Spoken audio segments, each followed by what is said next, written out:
नमस्कार, माझं नाव ऋषिकेश पाटील.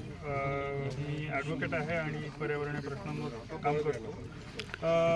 आज आम्ही या विलावडे गावात आलो. इथे क्रशर आणि क्वारीजचा फार मोठा प्रश्न, गंभीर समस्या निर्माण झालेली आहे. इथले गावकरी त्याच्याच विरोधात आंदोलन करतात. तर त्यांच्या समस्या जाणून घेण्यासाठी आणि त्यांच्या आंदोलनाला समर्थन देण्यासाठी आज आम्ही आलो आहे.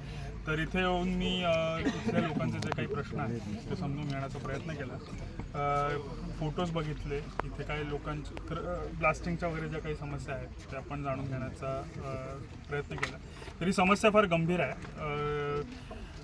कुठल्याही क्रशिंग साईटला किंवा क्वारीजला रात्रभर काम करण्याची परवानगी नसते, फक्त त्यांना दिवसा काम करायची परवानगी असते.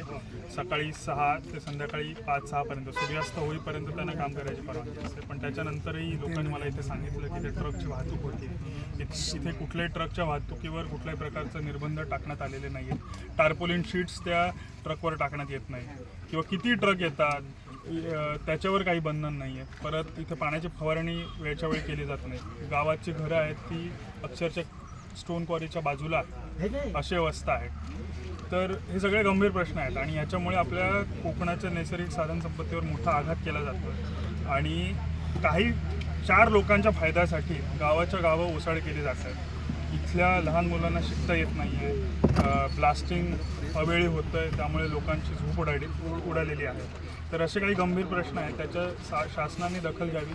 हे लोक 2023 पासून प्रदूषण नियंत्रण मंडळ, प्रांत अधिकारी, तहसीलदार यांच्यासोबत या सगळ्या घडामोडींचा मागोवा घेतात, पण ते कुठलीही कारवाई करत नाही आहेत. आपण आपल्या घरात आपण गाडीचं लायसन्स नसेल आपल्याकडे तर छोट्या छोट्या गोष्टींसाठी आपल्याला सरकार त्रास देतं, आपल्याकडनं फाईन घेतं. पण या क्वारीज, हे क्रशर वर्षानुवर्ष अनधिकृतपणे इथे आपले धंदे करतात, त्यांच्यावर कुठलीही कारवाई केली जात नाही. ही फार गंभीर बाब आहे आणि राजकीय फायद्यासाठी जर या गोष्टी होणार असतील तर ते फारच म्हणजे दुर्भाग्यपूर्ण आहे. आणि काही लोकांच्या फायद्यासाठी कोकणचा असा रास जर चालू राहिला तर आपल्यावर फार बिकट परिस्थिती येणार आहे. आता तुम्ही बघू शकता, आता उन्हाळ्यात नुकताच सुरू झाला आहे आणि किती उन्हाळ्याच्या झळा आपल्याला बसतात. ही परिस्थिती आणखी काही वर्षात आणखीन बत्तर होत जाणार आहे. तर त्याच्याविरुद्ध आपल्याला आत्ताच जागा व्हावं लागणार आहे आणि ह्याच्याविरुद्ध आपल्याला काहीतरी प्रयत्न करावा लागणार आहे. या गोष्टी इलिगलपणे जर होत असतील तर त्यात सरकारचं पण नुकसानच आहे. जर इकडनं इलिगल पद्धतीने खाणकाम चालू असेल, क्रशिंगचं काम चालू असेल तर सरकार पण आपल्या रेव्हेन्यूला मुक्त आहे, हे सरकारला कळलं पाहिजे. आणि या क्रशिंगचा, या क्वारीजचा गावाला काय फायदा होतो, त्याच्यातला रेव्हेन्यूचा किती टक्के भाग हा या गावाच्या विकासासाठी वापरला जातो याचा पण विचार केला गेला पाहिजे. इथे नवीन शाळा उभारल्या जातात का, इथे कुठं हॉस्पिटल उभारलं जातं आहे का, इथल्या मुलांना रोजगार मिळतोय का, इथल्या लोकांना त्याचा काय फायदा होतोय का. कारण जर रेव्हेन्यू असतो, जी रॉयल्टी या सरकारला मिळते, ते रॉयल्टीचा एक काही अंश भाग या गावांसाठी खर्च करणं हे बंधनकारक असतं. पण ह्याचा पण विचार केला पाहिजे की या गावांना याचा काय फायदा होतो, की फक्त या गावकऱ्यांच्या वाटे फक्त नुकसानच येणार आहे, ह्यांना फक्त त्रासच सहन करावा लागणार आहे. आणि या क्रशिंगचं कुठेतरी गोव्यात किंवा कुठेतरी शहरात विकासासाठी या स्टोन्सचा किंवा क्रशिंगचा वापर होणार आहे. हे प्रश्न विचारले पाहिजे. धन्यवाद. नमस्कार, मी प्रसाद गावडे. मी एक स्थानिक माणूस म्हणून आज हैसर इलेलो असं आहे ह्या लोकांका पाठिंबो दिवच्यासाठी. तुम्ही सगळ्यांनी ऐकला जात असताल की कोकणातली माणसं आत्महत्या करत नाही, कोकणात भिकारी नाही किंवा कोकणात कसलेही दुर्धर आजार आजपर्यंत नाही होते. पण गेल्या काही वर्षात असा काय झाला की कोकणातल्या माणसांका असे रस्त्यावर यायची वेळ येली आणि हे सातत्याने येतात.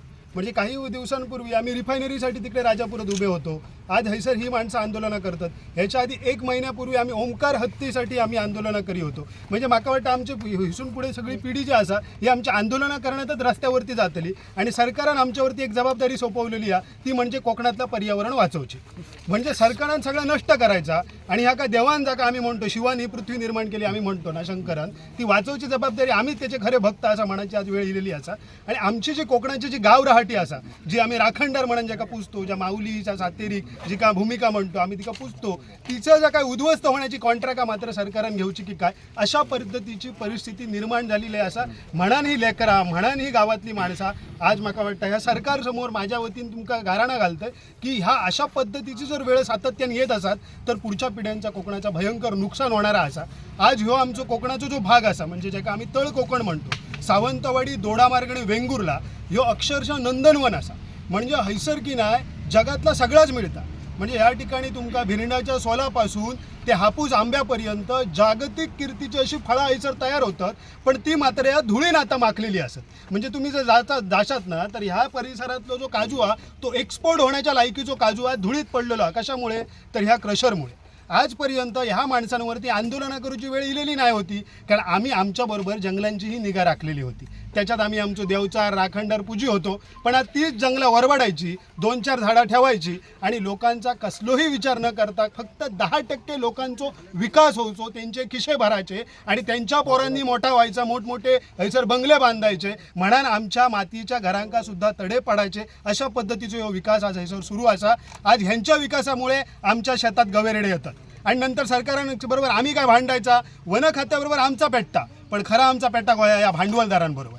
कारण या भांडवलदारांनी जर काय नुकसान केला सह्याद्रीचा की नाही, त्याच्यामुळे गवेरेडे आमच्याकडे येतात, पण आमचं लक्ष खय वळयतात, नुकसान भरपाई घ्या, जन आक्रोश आंदोलनं करा, बागायतदारांनो जाया आणि जन आक्रोशाची आंदोलनं करा। म्हणजे आंदोलनं आम्ही करायची, जंगला तुम्ही तोडायची।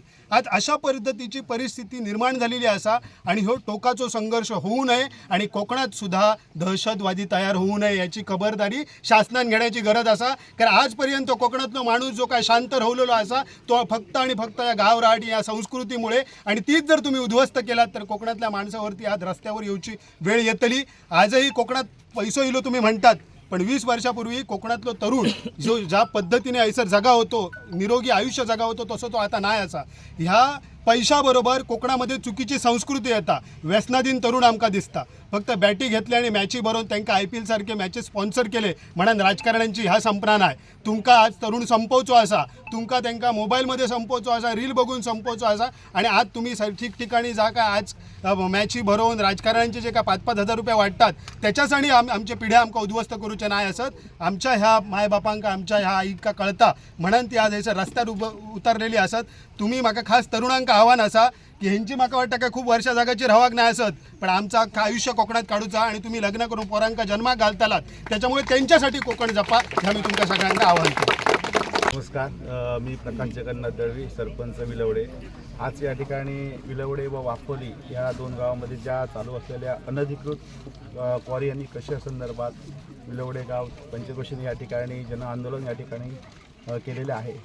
तर या आंदोलनासाठी आमचा ग्रामपंचायत म्हणून त्यांना पूर्ण या ठिकाणी पाठिंबा आहे, जेणेकरून आमचं पण हेच मत आहे की शासनाच्या ज्या नियम आणि अटीच्या बाहेर राहून जे अनधिकृत या ठिकाणी गौण खनिज या ठिकाणी काढलं जातं त्याच्यावर निर्बंध या ठिकाणी बसले पाहिजे, आणि अशा प्रकारचे अनधिकृत जर त्या क्रशर आणि क्वारी असतील तर शासनाने त्याच्यासाठी तात्काळ त्याच्यावर कार्यवाही या ठिकाणी करावी अशी आमची ग्रामपंचायतीच्या वतीने सुद्धा या ठिकाणी विनंती आहे। धन्यवाद।